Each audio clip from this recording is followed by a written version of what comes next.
Assalamualaikum warahmatullahi wabarakatuh. Waalaikumsalam Waalaikumsalam warahmatullahi Waalaikumsalam wabarakatuh. warahmatullahi wabarakatuh. wabarakatuh. Oke, selamat malam semuanya. Bagaimana kabarnya? Alhamdulillah baik Bu. Baik, alhamdulillah sehat. Ini tidak ada yang on cam, sudah di rumah masing-masing atau ada yang masih tempat kerja, yang masih di Masih tempat di kerja, kantor, Bu. masih di kantor. Tadi soalnya minta diundur setengah jam ya, jadi saya undur. Berarti kalau misalnya saya nggak tahu nih kuat nggak teman-teman sampai setengah 10 gitu ya. Karena hari ini kita ada dua materi utama. Yang pertama adalah tentang analisis univariabel atau univariat ya. Dan yang kedua adalah analisis bivariat. Nah, analisis univariabel atau univariat ini kita praktikum. Untuk analisis bivariatnya eh, penjelasan konseptualnya dulu, praktiknya di minggu depan gitu. Untuk tugas sebelumnya, oh, saya belum buka nih. Kita buka dengan basmalah bersama. Bismillahirrahmanirrahim. Bagaimana tugasnya? Ada Bismillahirrahmanirrahim. kendala nggak? Ada yang mau ditanya nggak? Yang masih bingung dan ragu misalnya. Sebelum kita masuk ke analisis deskriptif.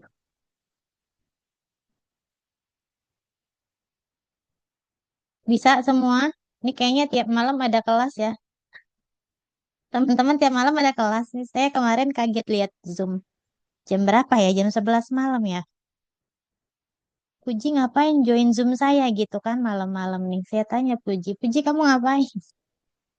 Jadi Bu, teman-teman lagi belajar. Oh ya udah nggak apa-apa. Bilang dulu Puji biar saya nggak kaget gitu. Karena ini link Zoom-nya saya pakai untuk semua sesi kelas saya yang online gitu. Khawatir kalau misalnya teman-teman pakai nggak bilang nanti bentrok gitu ya. Jadi nggak apa-apa boleh pakai-pakai aja selama tujuan pembelajaran. Tapi tolong bilang dulu ke saya gitu. Jadi gimana? Tugasnya aman? Sudah paham semua langkah-langkahnya? Ada berapa soal kemarin tuh halaman? Ada 8 soal ya, halaman 56, 57 ya. 8 Bu. Oke, nah ada 8 soal. Diminta pengelompokan berat badan ke 4 kategori, lalu pengelompokan kadar HB ke dalam 2 kategori, lalu pengelompokan berat badan bayi dalam 2 kategori. Gampang lah ya. Variabel baru umur diubah dalam satuan bulan, tinggal dikali 12 ya. Dikali 12 ya benar dikali 12. Nah, kemudian pembuatan variabel baru hasil dari rata-rata pengukuran HB dan HB1 dan HB2 berarti HB1 HB2 ditambah dibagi 2 gitu ya. Lalu pembuatan variabel baru sikap dengan cara menggabungkan keempat pertanyaan sikap. Oke. Kemudian lakukan pengelompokan menjadi 2 kelompok buruk dan baik cut point berdasarkan nilai media nomor 6 bisa nggak teman-teman? Teman-teman bisa nggak? Karena kita belum belajar membaca atau mengeluarkan nilai median.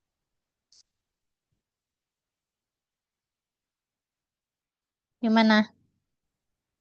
Sudah bisa? Bisa Bu. Bisa. Sih. Ada gurunya sudah ya? Sudah ada Mas Puji aman ya? Nomor 6 Aman Bu, sudah. diajarin Bu. Diajarin sama siapa Mas Gata? Sama Mas Puji. Sama Mas Puji ya. Cara memunculkan nilai median ya. Oke. Kemudian membuat variabel baru yaitu risiko. Ada 2 kelompok risiko rendah, risiko tinggi. Ketika kategorinya umur, berat badan dan berstatus kerja ya. Nah, dari yang sudah-sudah memang yang agak sulit itu di yang nomor 6 karena kita belum belajar membuat variabel, menganalisis variabel secara univariat ya dan memunculkan nilai median tapi gampang banget munculkan nilai median. Bikin cut off point kemudian dilihat nilai mediannya dulu berapa, dibikin minimum apa namanya nilai kelompok pertama berapa based on dengan median berarti yang buruk berarti dari yang terendah sampai ke median gitu ya. Terus yang baik dari median sampai ke yang tertinggi gitu nilainya untuk penggabungan skor sikap gitu. Kemudian Benar nih, nggak ada yang mau tanya nih tentang latihan atau tugas yang kemarin. Saya nggak usah absen lah ya. Nanti nunggu Mas Puji rekap. Tapi nanti kayak kemarin lagi. Mas Puji ada yang kelewat nggak? Ada yang belum hadir nggak nih? Kita ada berapa? Saya tuh belum hafal wajahnya loh. Mana ya headlink?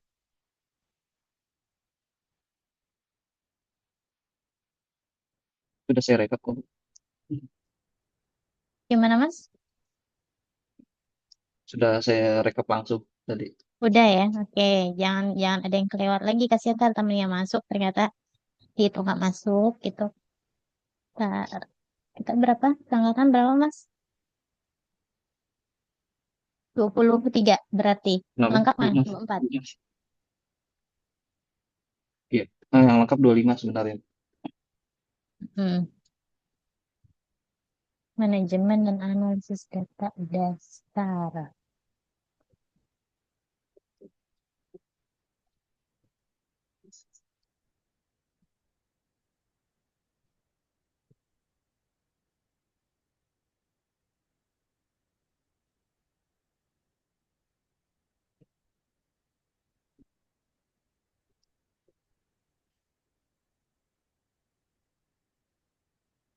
6 ya Ibu izin harusnya ya. bertanya, Bu.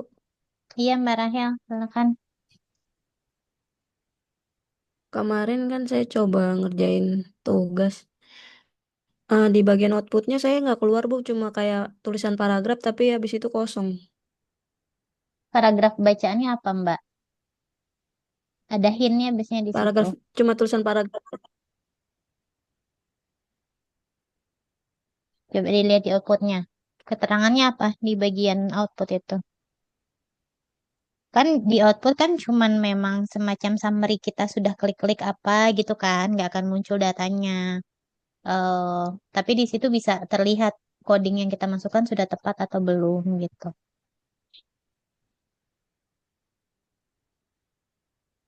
Ntar, Bu, saya cek dulu. Iya boleh.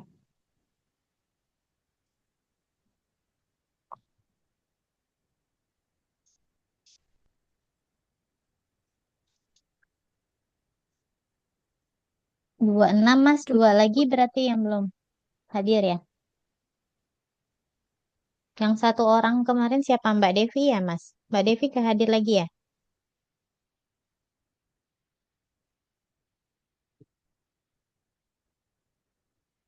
Nggak kedengeran suara Mas Puji.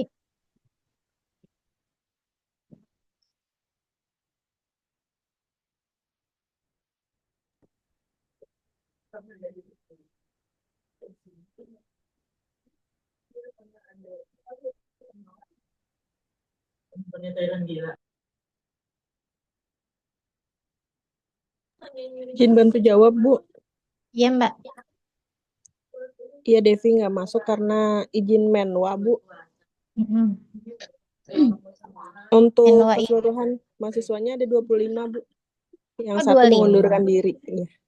Oh yang mengundurkan diri siapa namanya maaf? Salsabila, Bu. Siapa? Salsabila. Salsabila. Oke. Tapi masih ada Salsabila Rahmadina ini ya?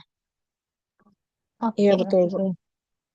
Jadi yang izin cuma Mbak Devi ya. Oke. Tadi siapa Mbak Raya udah ketemu? Tulisannya apa di outputnya Mbak? cuma tulisan paragraf, habis itu kosong, Bu. Nggak ada apa-apa. Iya, paragrafnya apa Mbak tulisannya? Paragraf aja, cuma kalimat paragraf. Oh, paragraf gitu. Iya, Tapi di apa namanya di SPSS-nya saat melakukan instruksi recode, compute dan lain sebagainya dia mau bisa diklik semua. mau. Bisa, Bu. Bisa, Bu. Harusnya sih. Saya coba Muncul nggak variabel barunya muncul nggak keluar nggak di data view? keluar sih, Bu. Cuma yang Keluar. data outputnya aja yang nggak ada. Nah, berarti mungkin munculnya bukan di output itu. Ada berapa output saat Mbak Rahel sedang melakukan record dan compute? Ada berapa output yang terbuka? Bisa jadi tersimpannya bukan di output yang itu gitu. Kemarin dari berapa soal yang keluar cuma yang skor sikap doang sih, Bu. Aneh ya. Oke. Nanti saya coba mau install ulang aplikasinya dulu, Bu. Mungkin ada. Tapi biasanya sih memang dia ketika kita membuka dataset akan otomatis terbuka output baru tuh gitu. Ya, kalau memang kita pengen apa namanya membuat outputnya jadi satu file saja. Oh, kemarin sudah punya nih outputnya misalnya saat kita sudah belajar coding dan compute di minggu lalu. Misalnya teman-teman maunya pakai file output yang itu aja gitu biar nggak kebanyakan file outputnya karena toh datasetnya juga yang itu doang kan nggak berubah lagi kecuali yang kemarin kita pakai buat mencoba melakukan uji validitas dan reliabilitas. Nah, jadi output baru yang keluar yang ketika kita buka dataset kembali itu ditutup saja. Dibuka output yang lama yang minggu lalu sudah dibuat sama teman-teman. Jadi historinya runut gitu ya dari awal entry sampai coding atau record dan compute yang terakhir kemarin itu sudah ada gitu terkumpul jadi satu dokumen. Nah, yang hari ini pun demikian. Silahkan dibuka output yang lama kemarin. Nanti kalau buka file SPSS-nya, dia akan otomatis memang muncul output baru tuh ditutup saja gitu. Ya, oke. Hari ini kita mau membahas tentang analisis univariat. Nah, kemarin sudah mendiskusikan tentang uji validitas dan reliabilitas instrumen. Nah, eh, karena masih semester 1 ya, tapi mungkin dulu kalau D3 tuh tugas akhirnya apa ya teman-teman? Saya nggak pernah D3 nih, jadi nggak begitu paham. Dulu syarat lulusnya apa? KTI, Bu. KTI, Bu. KTI ya, KTI, Bu. mirip skripsi gitu ya. Artinya sudah pernah kan membuat sebuah penelitian gitu. Nah, KTI-nya literatur review atau penelitian atau apa? Ada yang studi kasus, Bu. Oh, studi kasus. Oke, berarti cuma membahas satu atau beberapa kasus saja gitu ya, Mbak ya. Kemudian Ada dianalisis ya. penelitian juga, Bu. Penelitian juga ada yang penelitian. Ada yang Iya, mengumpulkan sampel secara langsung nggak? saya mengumpulkan sampel secara langsung, Bu. Iya, di mana Mas Ibnu? Pada siapa? Saya dulu ini, Bu, kadar hemoglobin pada petugas kebersihan di Taman Mini dan di Mm-mm. eh, apa namanya? Terminal ya, Bu ya, terminal Kampung Rambutan dulu. Jadi perbandingan antara yang polutan sama yang lebih bersih lah, petugas kebersihan. Oke, oke. Tapi tidak terfokus pada jenis kelamin tertentu ya? Dua-duanya laki-laki perempuan diambil sampelnya? Atau laki-laki semua? Setahu saya sih laki-laki semua, Bu. Oh, laki-laki semua. Laki-laki Mengukur apa? semua. Kadar HB paparan timbal? Bukan. Nah itu, kalau timbalnya itu emang nggak diukur, Bu. Jadi cuma perbandingan Iya, kadar hemoglobin aja. HB-nya aja. Maksudnya kan dugaan yang Cuman ya mempengaruhi referensinya ke timbal, perbedaannya itu. betul. Ya kan? Ketimbal kan? Iya, Artinya iya. Iya, harapannya betul. yang apa namanya yang bekerja di daerah yang sebagai petugas kebersihan itu kadar HB-nya lebih tinggi dibandingkan mereka yang bekerja di mana tadi Mas? Iya, Satu lagi betul. Di gitu ya Mas ya. Taman Mini sama di Kampung Rambutan, Bu, terminal. Iya, Kampung betul. terminal gitu ya. Oke. Pakai uji apa Mas? Mas Ibnu, Sorry, ingat Bu, nggak? putus-putus, Bu. Gimana, Bu? Pakai uji apa? Aduh, saya lupa lagi, Bu. Udah lama. Tahun Iya. berapa itu? Tahun berapa Mas? 2000, 2000 berapa ya? 2012 apa, Bu ya? 2012. Oh iya kah Mas? 2011 enggak, Bu? Kenapa, Oke, Bu? kita seangkatan kah Mas? Iya, 2011, kurang lebihnya, Bu ya. Jadi Iya, kurang betul. lebih ya seangkatan ya. Hmm. Oke, oke. Nah, saya lulus lulus S1 2013, 2000, angkatan 2009 ya, gitu.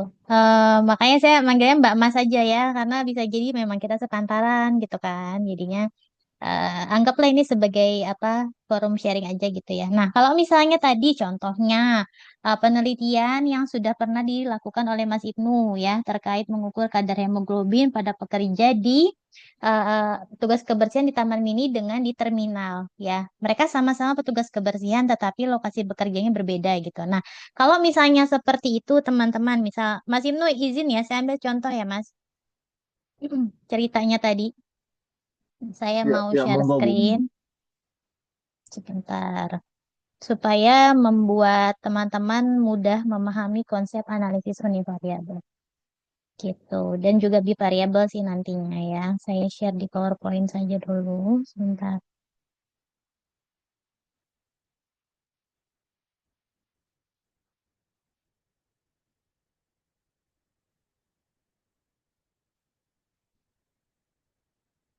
Oke, nah dalam sebuah studi atau penelitian yang misalnya kalau kita mau merencanakan sebuah studi atau penelitian, itu kan yang pertama kali harus dilakukan apa sih teman-teman? Sebenarnya dapatnya di Medlit ya.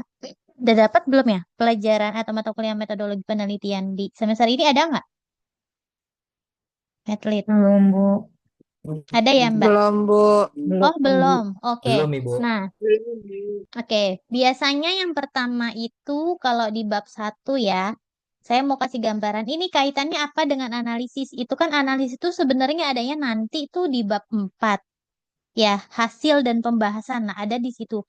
Tapi bagian hasil dan pembahasan itu akan muncul harus sesuai dengan perencanaan. Jadi, eh kenapa seperti ini?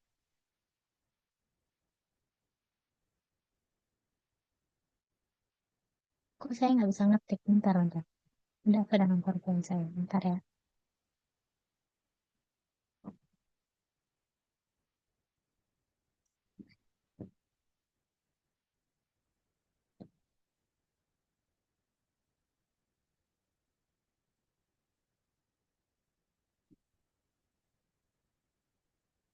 Hmm.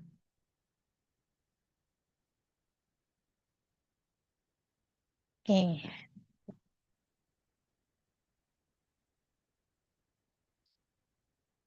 Nah, berarti kalau dibayangkan tadi judul penelitiannya Mas Ibnu itu adalah perbandingan gitu ya.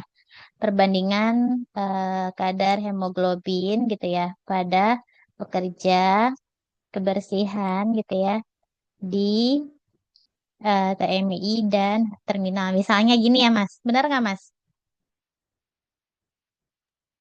Iya, betul Bu.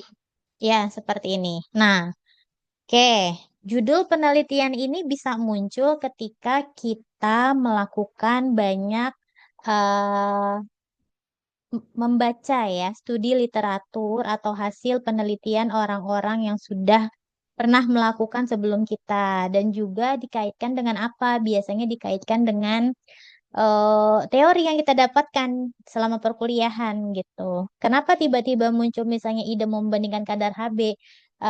Apakah ada kemungkinan perbedaan kadar Hb pada pekerja kebersihan atau sama-sama mereka pekerja kebersihan? Tapi apakah ada kemungkinan perbedaan kadar Hb pada dua kelompok pekerja ini? Teorinya dari mana sih? Apa sih yang bisa menyebabkan kadar Hb pada seorang itu berbeda gitu ya? Nah, apalagi Mas Ibnu ini kan meneliti pada laki-laki yang kalau misalnya kalau teman-teman yang bidan nih pasti kan fokusnya perempuan nih ya case pro gitu kan HB itu kita kalau misalnya ngomongin status gizi HB pasti yang difokuskan perempuan dari bayi baru lahir gitu kadar HB-nya sangat ditentukan oleh riwayat kehamilan si ibu gitu kan sampai dia ke anak-anak kemudian ke remaja kemudian ke dewasa, prahamil, kehamil. Nah, itu kan siklus ya. Nah, tapi kalau ini kan menarik nih. Mungkin Mas Ibnu K3 ya, Mas ya? Bukan. Dulu dulu D3-nya apa? Ya, analis kesehatan Bu. Analis kesehatan. Analis Tapi ini kesehatan. juga ya, tapi juga berkaitan dengan kesehatan kerja ya. Nah, kalau misalnya judulnya seperti ini, maka apa namanya? Kira-kira pertanyaan penelitiannya apa?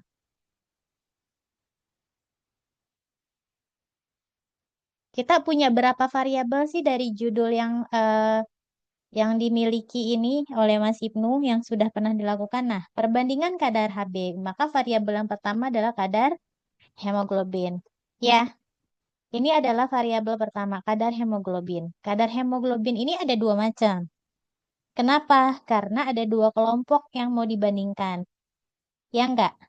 Ada pekerja kebersihan, pada pekerja kebersihan di taman mini dengan pekerja kebersihan di terminal. Kan artinya ada dua kelompok, walaupun sama-sama pekerja kebersihan, tapi lokasinya berbeda. Nah, kadar Hb pada pekerja di TMII dan kadar Hb pada pekerja di terminal misalnya. Nah, ini karena deskriptif cuma membandingkan saja gitu ya. Jadi kita bisa eksplorasi kalau misalnya ada variabel-variabel tambahan lain, apakah iya kita cuma mau mengukur dua ini terus kita nggak ngumpulin data yang lain. Paling tidak kan kita saat menanyakan kepada responden atau mewawancarai itu kita bertanya tentang apa sih? Mungkin nama, ya, kemudian apa? Jenis Jenis kelamin, tapi laki-laki semua ya, Mas? Vitamin. Seingat saya iya, Bu.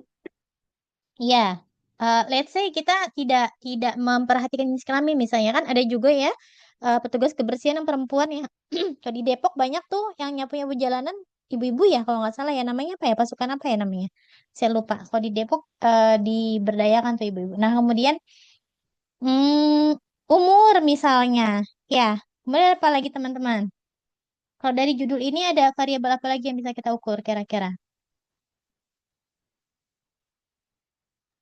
Lama bekerja, Apa Mas? Maaf. lam- lama bekerja, Bu. Lama bekerja, benar. Terus, ada lagi nggak kira-kira? Eh, kadar Hb, nama kita ya mungkin nggak terlalu bisa dianalisis lah ya kalau namanya jenis kelamin, umur, lama bekerja, misalnya. Oke, taruhlah seperti ini. Nah, ini kan ada beberapa variabel. Nah, ketika kita mau membuktikan ada perbedaan, kan tujuan penelitian itu membuktikan ya, membuktikan hipotesis gitu atau dugaan sementara. Hipotesis itu adalah dugaan sementara. Nah, apakah ada perbedaan kadar Hb pada pekerja kebersihan di TMI dan di terminal? Maka sebelum kita membuktikan itu, kita mesti membuat sebuah pertanyaan penelitian. Nah, mungkin di sini saya bikin template-nya jadi dua supaya bisa. Nah, kalau misalnya kita mau buat pertanyaan penelitian, nah pertanyaan penelitian yang pertama apa kira-kira? Pasti berapa dulu? Ya enggak? Kita mesti tahu dulu berapa kadar Hb pada pekerja di TMII, gitu kan? Lalu apa lagi? Berapa kadar Hb pada pekerja di terminal? Nah, kemudian apa lagi? Atau kalau misalnya bukan berapa, bagaimana? Ya, bagaimana gambaran kadar Hb, lalu bagaimana gambaran kadar Hb. Nah, ini ada kaitannya dengan analisis univariabel. Kemudian, dan bagaimana distribusi, gitu ya, jenis kelamin pada pekerja, kok saya typo dulu ya, di TMII dan terminal. Nah, kemudian apalagi pertanyaan yang bisa dibuat dari variabel ini, teman-teman? Berapa lama bekerja, Bu? Berapa ya? Berapa lama atau gimana? Bagaimana? Itu bagaimana? Bagaimana gambaran ya, durasi atau waktu lama bekerja, gambaran waktu lama bekerja pekerja kebersihan gitu ya di TMI dan terminal. Misalnya ya. Kemudian apalagi umur ya. Tadi kan belum. Bagaimana gambaran distribusi umur pada pekerja. Nah, ini kalau kita cuma mau menganalisis secara deskriptif saja. Maka, untuk menjawab pertanyaan-pertanyaan ini, kita perlu melakukan sebuah uji statistik. Misal, tadi Mas Ibnu sudah mengumpulkan data ya, sudah turun ke lapangan nih, para pekerjanya sudah diambil sampel darahnya untuk diuji kadar HB-nya. Nah, dulu analis kesehatan tuh boleh nggak pakai pakai alat portable? Apa harus dibawa ke lab? Ya, namanya analis kesehatan kan. Oh iya, Gimana kalau Mas? ujinya dulu masih manual Bu. Masih manual, pakai Masih portable? manual pakai Pakai. reagensia enggak, jadi saya ambil darah sendiri gitu ke Mm-mm. masing-masing pekerjanya. Habis itu saya masukin ke dalam botol tabung ya Bu ya, tabung EDTA, lalu saya bawa ke ke lab untuk langsung diuji gitu Bu, karena belum ada alat Oh, otomatis, jadi dulu pakainya kan manual, jadi biar dulu tahu manual. memang pengerjaannya memang harus tahu dari dasar betul Bu. Iya, karena pekerjaannya ya. Nah, Hmm. dulu kalau saya kebetulan skripsi itu juga Ya. ngukur kadar HB ya. Cuman pada remaja putri gitu, Hmm. beda subjek ya. Dan karena ya kesmas kan saya nggak diajarin teknik pengambilan sampel pakai jarum suntik gitu kan. Jadi ya udah, yang saya pakai Hmm. adalah alat portable. Makanya tadi saya nanya ada perbedaan. Nah, sampel darahnya sudah diambil nih. Nah, kemudian untuk menjawab gambar, misalnya gini, hasil uji labnya sudah keluar ya, data kadar HB-nya pada semua sampel itu sudah keluar. Nah, maka kita mau melakukan analisis lebih lanjut untuk apa? Untuk menjawab pertanyaan-pertanyaan ini. Kita nggak tahu gambarannya seperti apa. Nah, untuk menjawab pertanyaan ini kita mesti mendistribusikan dulu. Setiap variabel ini itu punya apa namanya jenis data yang seperti apa ya. Sebentar, kita lihat di sini pakai Smart Art dulu. Oke, kalau saya tanya, oh,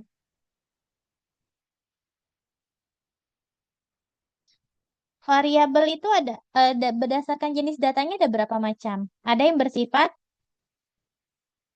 numerik, masih ingat yang satu lagi apa? Deskriptif. Kate, Gorik.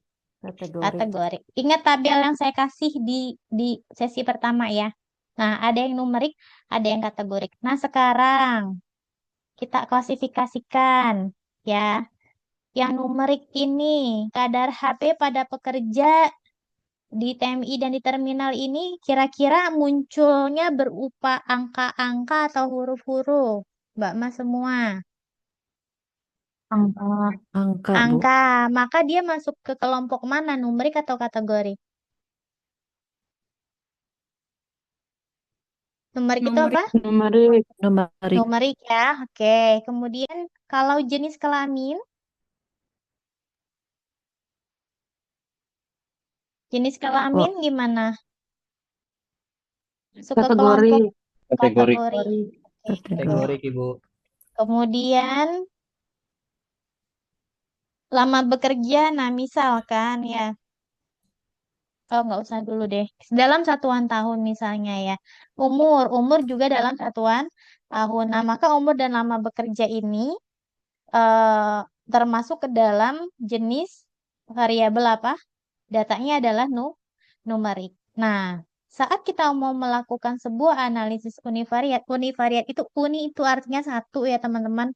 Variat itu artinya variabel. Jadi kita mau menganalisis satu persatu variabel dalam penelitian yang sedang kita lakukan seperti itu. Nah, contohnya kalau tadi yang sudah pernah dilakukan Mas Ibnu ini, saya beri satu itu sih ya, satu variabel baru yaitu jenis kelamin. Nah, ada variabel yang ternyata jenisnya berupa numerik ya, jenis datanya numerik berupa angka-angka, umur pasti angka, lama bekerja pasti angka, kategori dan juga kategori. Nah, semisal kayak yang kemarin teman-teman mengerjakan dalam tugas itu kan angka-angka itu yang sudah berupa variabel kadar HB yang kemudian umur itu kan bisa diubah atau dikelompokkan lagi. Misalnya umurnya itu mau dikategorikan misalnya menjadi dewasa muda gitu ya, kategori umur misalnya. Nah, ada dewasa muda, kemudian sama dewasa lanjut misalnya. dan juga lansia misalnya. Ternyata kalau ternyata ada yang masih bekerja menjadi eh, petugas kebersihan gitu. Nah, kemudian ada lama bekerja. Nah, lama bekerja itu misal apa sih kaitannya sama paparan timbal? Semakin lama dia bekerja, semakin lama dia terpapar, semakin tinggi kemungkinannya untuk memiliki kadar AB yang lebih rendah kan seperti itu ya secara teori ya. Mungkin lama bekerja kita bisa menghitung misalnya kurang dari 5 tahun gitu kan 5 sampai 10 tahun misal ya. Eh, nah, kemudian lebih dari 10 tahun misal. Nah, kita kategorikan menjadi 3 kategori. Nah, ketika variabel-variabel ini sudah kita kelompokkan, oke. Jadi kunci pertama kita harus tahu dulu nih, dalam studi kita atau penelitian kita, semua variabel yang kita miliki itu kita sudah harus mengetahui mereka masuk ke dalam kelompok atau jenis data apa. Apakah numerik ataukah kategori. Ketika sudah paham seperti ini, baru kemudian kita bisa melakukan analisis univariat. Nah, kalau untuk data yang numerik, ya, apa saja yang bisa kita munculkan dalam analisis univariat data numerik? Ada yang tahu nggak? Apa saja yang bisa kita munculkan? Kalau datanya berupa angka-angka. Yang pertama, Kadar HB, Ibu. nilai apa, Mas? Min, median. Apa Mbak Dika? ya, Min. Apa mean, itu min? mean, median, Min itu adalah Rata-rata, nilai Bu. rata-rata ya atau Rata-rata. rata gitu ya.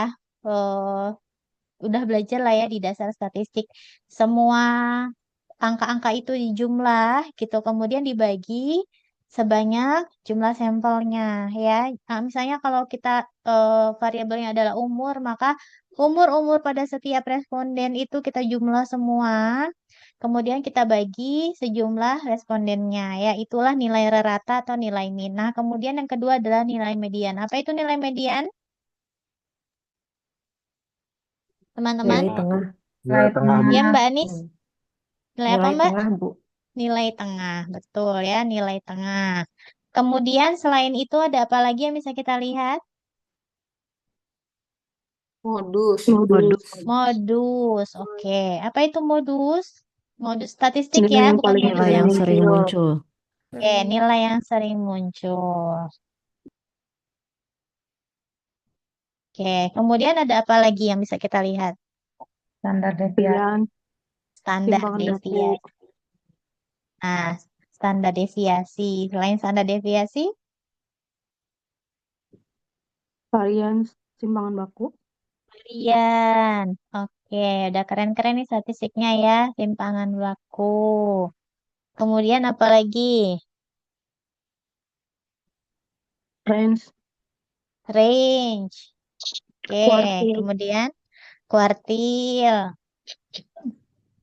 Terus, kalau kita mau lihat berapa umur termuda, berapa umur tertua, berarti nilai apa yang muncul itu?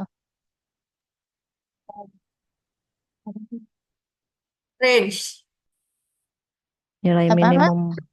Ya, Nilai nilai minimum ya. Nilai Nilai maksimum. minimum dan maksimum. Maksimum. Oke, ya, secara umum sebanyak ini sudah cukup menggambarkan ya apa namanya distribusi dari hasil analisis univariat data yang bersifat numerik gitu. Nah, sekarang kalau yang kategori, kira-kira apa saja yang bisa kita munculkan di sini? Contoh jenis kelamin ya, jenis kelamin kan itu datanya kategorik. Apa yang bisa kita munculkan di sini? Analisis apa aja yang bisa tersaji?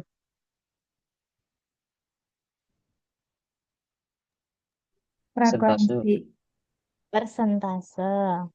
Oke, kemudian frekuensi.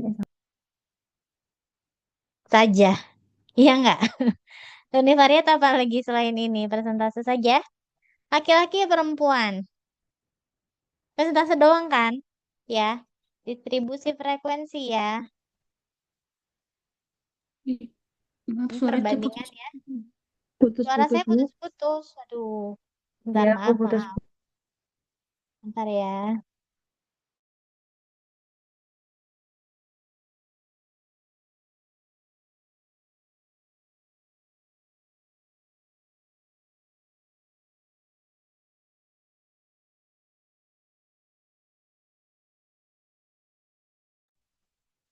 Halo, tes tes. Masih nggak? Masih putus-putus nggak? Sudah, sudah, Bu. Sudah ya? Oke. Ini di rumah saya agak aneh nih. Kalau pintu kamarnya ditutup, sinyalnya hilang.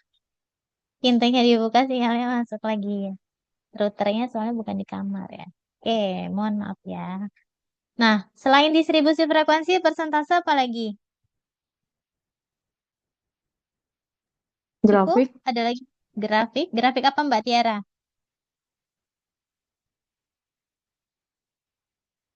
Grafik kan banyak sekali ya. grafik batang, Diagram, ya, diagram. Diagram batang itu, oke. Kemudian apa lagi? diagram pie, Diagram pie, oke. Kemudian ini bentuk penyajian ya, bentuk penyajian berarti. Tadi sebenarnya kalau datanya bersifat kategori, ini kita punya keterbatasan terkait variasi informasi yang bisa didapatkan. Jadi kalau misalnya jenis kelamin, laki-laki perempuan ya sudah kita jadi cuma cuma bisa tahu berapa perbedaan atau berapa proporsi dari masing-masing jenis kelamin, baik laki-laki maupun perempuan. Atau misalnya tingkat pendidikan nih, kan di sampelnya teman-teman yang tentang ASI itu kan ada ya tingkat pendidikan ya, ada SD, SMP, atau SLTP ya, kemudian SMA, kemudian perguruan tinggi, misalnya ada empat nih, ada empat kategori. Data apa saja yang bisa kita sajikan di sana gitu dari hasil analisis univariat. Oh, kita bisa menyajikan proporsi atau bobot persentase dari masing-masing kelompok tingkat pendidikan tersebut gitu. Dan kita bisa membandingkan mana yang paling tinggi, mana yang paling rendah, mana yang paling banyak, mana yang paling sedikit gitu ya, dan mana yang memiliki distribusi yang sama misalnya. Nah, itu sangat terbatas. Beda hal dengan usia misalnya. Usia dalam satuan tahun, banyak sekali data yang bisa kita sajikan atau hasil analisis univariat yang bisa kita sajikan karena usia itu adalah data numerik. Jadi, teman-teman, ketika nanti mau mengumpulkan data dalam sebuah penelitian atau dalam apapun, kalau misalnya data asalnya adalah berupa numerik, itu jangan sampai dibuang. Atau ketika kamu mau mengumpulkan, buatlah pertanyaan terbuka supaya responden bisa menjawab angka aslinya. Contoh umur.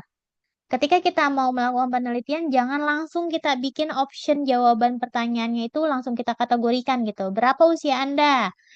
Kurang dari 20 sampai 30, lebih dari 30. Itu kan sudah kita kelompokkan sendiri nih. Nah, itu kita rugi gitu. Kenapa? Karena kita tidak tahu secara tepatnya berapa usia dari masing-masing individu yang menjadi sampel kita gitu. Kalau data aslinya sudah kita kategorikan, maka ya udah nggak bisa diapa-apain lagi gitu ya. Yang bisa disajikan hanya sangat sedikit seperti ini. Nah, kalau yang numerik itu banyak sekali, sangat kaya sekali penyajian datanya gitu. Kemudian eh, pendapatan misalnya ya, atau penghasilan per bulan gitu. Kan kadang-kadang kan, ya memang itu satu pertanyaan sensitif ya. Tidak semua orang mau menjawab berapa besar penghasilan per bulannya. Yang seringkali kemudian ketika kita mau melakukan sebuah penelitian yang memang mengukur status ekonomi, nah kita sudah bikin pertanyaan dengan jawaban tertutup nih, kita kategorikan kurang dari UMP sama dengan UMP atau lebih dari UMP gitu misalnya. Nah, kalau sudah dikategorikan seperti ya sudah wassalam gitu. Jadi kita nggak punya nih berapa sih nominal asli dari jumlah penghasilan si responden per bulan. Kalau kurang dari UMP ya berapa? Misal UMP apa ya? Teman-teman bayangin di mana? Jakarta tuh berapa sih kan? 5,4 ya? Atau berapa ya? Saya lupa. 5,7 lupa deh. Taruhlah sekian 5,5 misalnya. Kurang dari UMP. Ya, kalau 5 juta pas aja kurang dari UMP. Kalau ternyata dia gajinya ternyata cuma 1 juta per bulan, itu kurang dari UMP. Artinya range-nya tuh sangat jauh gitu. Terus lebih dari UMP, bisa berpuluh-puluh kali lipat pun itu namanya lebih dari UMP gitu kan. Artinya banyak yang tidak tertangkap informasinya di sana. Jadi ini tolong tolong diingat, nggak ada di buku gitu ya pesan saya. Kalau melakukan sebuah penelitian, saya izin off cam aja dulu deh ya. Kayaknya sinyalnya lagi sulit nih. Nah, Kalau nanti teman-teman melakukan penelitian dengan survei langsung, mengumpulkan data langsung, jangan langsung mengategorikan variabel-variabel yang kira-kira aslinya adalah berupa data numerik, langsung dibuat dalam kategori. Tapi upayakan kita mengumpulkan data numeriknya dulu. Nanti bisa kita olah loh setelah itu. Seperti itu teman-teman ya. Oke, sampai sini ada yang mau ditanya nggak tentang langkah awal bagaimana cara kita menentukan analisis apa yang bisa kita lakukan untuk variabel yang kita miliki dalam sebuah studi. Seperti itu. Kalau tidak ada, kita mau langsung praktik SPSS-nya. Hari ini siapa Mas Puji?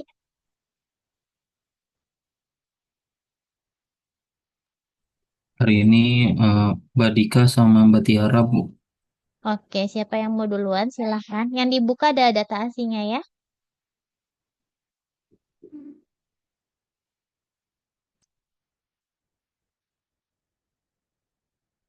Silahkan.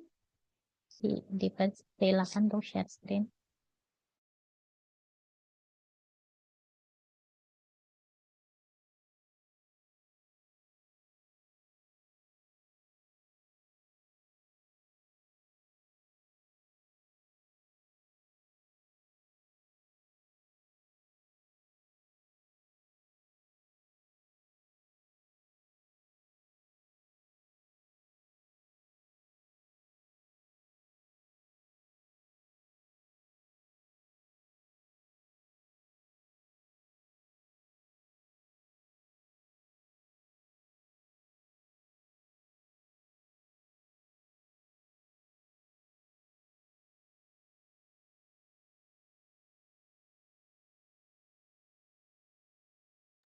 Izin, Bu, apakah sudah terlihat? Iya sudah Mbak Dika, ya Allah saya dari tadi ngomong loh. Maaf ya. Sudah, Mbak. Ya, mic saya nggak di-unmute. Sekarang terdengar nggak?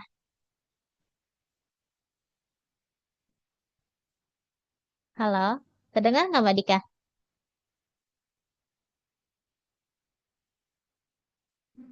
Suara saya terdengar? Halo? Teman-teman?